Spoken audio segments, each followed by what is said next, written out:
بسم اللہ الرحمن الرحیم۔ السلام علیکم ناظرین، میں توکل حسین اور آپ دیکھ رہے ہیں میرا یوٹیوب چینل۔ میں آپ کو سب سے پہلے بتاتا چلوں کہ یہ جو قومی سلامتی کمیٹی کے اجلاس ہوا ہے، اس میں معیشت کے اوپر کسی قسم کی کوئی بات نہیں ہوئی۔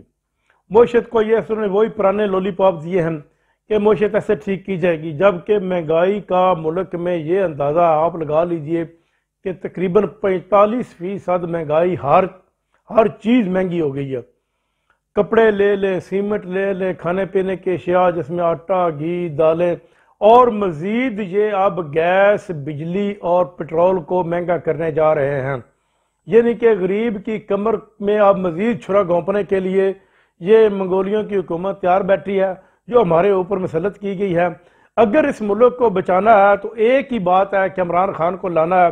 اس ملک کا واحد حل یہی ہے کہ صاف اور شفاف الیکشن کرائے جائیں اور ان الیکشن اناؤنس کیے جائیں۔ اس کے بعد جو بھی حکومت ہے وہ IMF کے ساتھ ڈیل کرے اور عوام کے اوپر جتنا مرضی وہ بوجھ ڈالے، عوام اس بوجھ کو برداشت کرنے کے لیے تیار ہو جائیں گے، کیونکہ 2-3 سال کے لیے ان کو بوجھ برداشت کرنا پڑے گا۔ عمران خان جب آیا تھا تو اس نے بھی 2-3 سال عوام کو 2 سال تک کسی قسم کا کوئی ریلیف نہیں دیا تھا، لیکن اس کے ساتھ ہی جو ہی وہ ان کی حکومت اسٹیبل ہوئی تھی تو انہوں نے ریلیف دینا شروع کر دیا تھا۔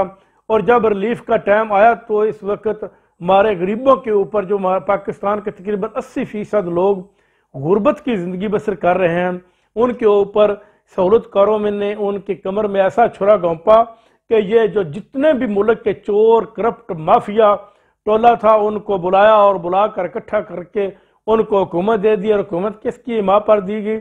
حکومت امریکہ، اسرائیل اور انڈیا کی حمایت پر دی گئی، تاکہ ملک ترقی نہ کر سکے اور ملک سے غربت نہ ختم کر سکے ہو سکے۔ عمران خان کا صرف اور صرف ایک ہی مشن تھا، وہ چائنا ماڈل تیار کرنا تھا پاکستان میں، کیونکہ چائنا نے تقریباً 100% اپنے ملک میں غربت ختم کر لی ہے۔ عمران خان بھی اپنے ملک میں غربت ختم کرنا چاہتا تھا اور اس کے لیے اس نے اپنی لابنگ شروع کر دی تھی، اور امید کی جا رہی تھی اگر 2 سال وہ عمران خان کو ملتے اور 5 سال اگلے ملتے تو پاکستان میں بھی تقریباً 80% غربت ختم ہو جانی تھی۔ لیکن اس وقت 80% غربت پاکستان میں موجود ہے۔ صرف اور صرف 20% لوگ ہیں جو حکومت میں بیٹھے ہوئے ہیں، یا بیوروکریسی میں بیٹھے ہوئے ہیں، یا اسٹیبلشمنٹ میں بیٹھے ہوئے ہیں، یا بڑے بڑے عہدوں میں بیٹھے ہوئے ہیں، وہ فل انجوائے کر رہے ہیں، اور باقی 80% لوگ جو غربت کی لکیر سے نیچے زندگی بسر کر رہے ہیں اور اپنی قسمت کا رونا رو رہے ہیں کہ ہمارے ملک کے ساتھ یہ کیا ہو رہا ہے، ہمارے ساتھ کیا ہو رہا ہے۔ اس سے بڑھ کر آپ کیا سوچ سکتے ہیں کہ جب پیپلز پارٹی اور نون لیگ کو اکٹھا کر دیا گیا ہو حکومت بنانے کے لیے؟